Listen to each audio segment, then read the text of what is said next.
29 ans après le décès de son père, Serge Gainsbourg, Charlotte Gainsbourg ne cesse de faire des confidences sur lui. Il y a peu de temps, elle, actrice, s'est confiée dans une interview exclusive à sa célèbre mère, Jane Birkin. La mère et la fille Charlotte Gainsbourg se sont livrées à la vie quotidienne de Gainsbourg, alors qu'elles vivaient toutes les deux dans un appartement de la capitale dans le 7e arrondissement. Ce fut l'occasion de découvrir que le chanteur était loin d'être un père cool, il a être strict, de la façon la plus victorienne qui soit, révèle Jane Birkin. Le couple habitait avec leur fille Charlotte Gainsbourg mais aussi avec Kate Barry, la grande fille de Jane Birkin. Les filles devaient être polies, se tenir droites sur leur chaise, ne pas poser leurs coudes sur la table, ne pas croiser la fourchette et le couteau. Une éducation stricte qui a parfois été source de conflits. Je me disputais avec lui, je le trouvais trop strict, explique Jane Birkin, qui a ensuite acheté une petite maison en Normandie. Nous y allions aussi souvent que nous le pouvions pour éviter d'être soumis aux règles de Serge. Anecdote étonnante de Charlotte Gainsbourg. 6 heures du meilleur espoir. Sur son papa à l'occasion de la parution de son film Les fantômes d'Ismaël, elle a aussi donné une interview au journal Le Monde. Elle, actrice de 48 ans, y parle à nouveau de la relation tendue qu'elle entretenait avec son père lorsqu'elle était encore adolescente. Il m'a fait aller trop vite, faire des choses qui me dérangeaient. C'était dur. Je boudais sur les couvertures des journaux, je ne voulais pas faire le moindre effort, c'était ma manière de me préserver, dit-elle.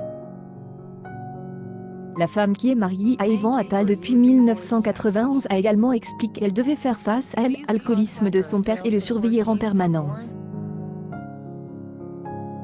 Dans le 2e volume de son journal, Post-Scriptum, Jane Birkin se livre au projet de kidnapping dont sa fille, Charlotte Gainsbourg, était la cible. Publié par Fayard, l'histoire raconte le jour de 1987 où tout a presque changé pour le duo mère-fille.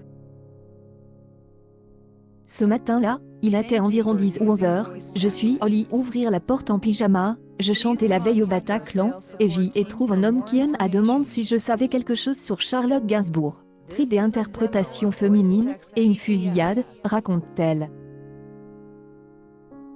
Charlotte Gainsbourg poursuit, il parlait de kidnapping, mais chut, il ne pouvait rien dire non plus, c'était à moi d'aller voir son patron au quai des Orfèvres. Je lui ai alors demandé si je pouvais l'appeler tout de suite.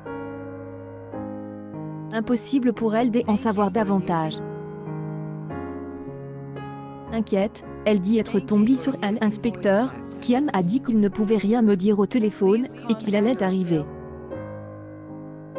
La compagne de Gainsbourg a alors appris qu'un gang de criminels prévoyait de voler des tenues de police suite à une fusillade sur la place du Panthon. Leur but était de persuader Charlotte Gainsbourg, meilleur espoir féminin, de monter dans une voiture avec eux et d'exiger une rencontre pour sa libération.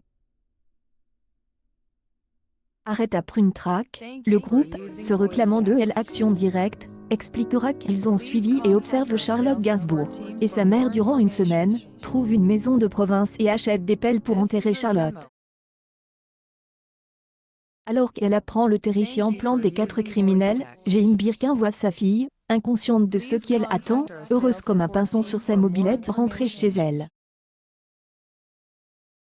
Accueil News People Charlotte Gainsbourg. Voici ce que son père l'a obligé.